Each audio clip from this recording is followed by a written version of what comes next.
Hey, what's up, guys? Welcome to the Bible Study Minute. Today we're taking a look at Numbers chapters 11 and 12. Now, it's been over a year since Israel has been freed from their slavery in Egypt, and they're just wandering through the wilderness at this point. And there's been lots of complaining going on. So the Israelites are complaining about their hardship, about not having enough fresh meat to eat, and they're thinking back to like their time in Egypt when they had like fresh fish daily, leeks, garlic, onions, all that kind of stuff. And they're just complaining to Moses about it.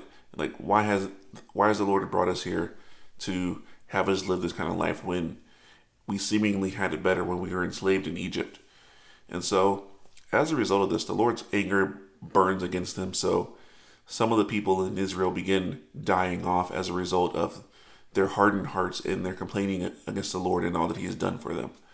And then it even gets to a point to where Moses starts complaining to the Lord, kind of just wondering, it's like, Lord, these people are just continually complaining and I don't know what to do about it. And I'm not their mother. I'm not their father. So why did you bring me here? And in response to this, the Lord just shows some grace. And instead of killing him, he's like, you know what? Go find 70 elders in the camp of Israel and bring them to me. And I will have them help you lead the people of Israel. So that's what he does. He pours his spirit out upon these 70 elders. And then there were two others in the camp whose his spirit fell upon as well. And then we see just this role of leadership in Israel taking place. But then we also see just the continued anger of the Lord burning against the people because of their continued complaints. So for the lack of food and fresh meat, he sends them quail for 30 days straight.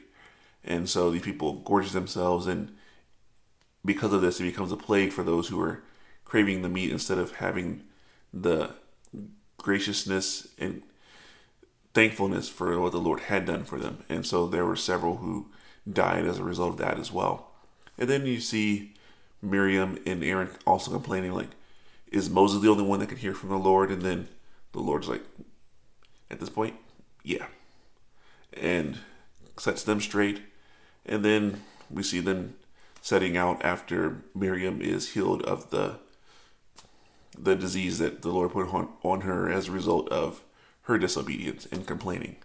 So what's the takeaway here? Really, it's showing how complaining hardens hearts, really. Complaining happens when we take our eyes off the Lord. And when we take our eyes off the Lord, it's easy to complain, forget His grace, forget His compassion, forget where He's brought us from and the situation that we were in and where He's taking us to.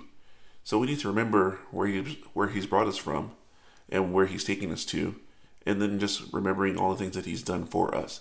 And then when we do that, we soften our hearts and we have no reason to complain because we realize how good the Lord has been in our lives. And all the things that He's done for us are things that we do not deserve. So my response and challenge to you is to look at your heart today, see where you've been complaining, and then repent. Because really that's the only right response. If you don't repent, you're going to continue to harden your heart, and then that hardened heart will eventually destroy you. Just much like it did the people of Israel. So repent, be thankful and great, and thank the Lord for His not gratitude, but His grace toward you. And that's all I got for now. Until next time, grace and peace.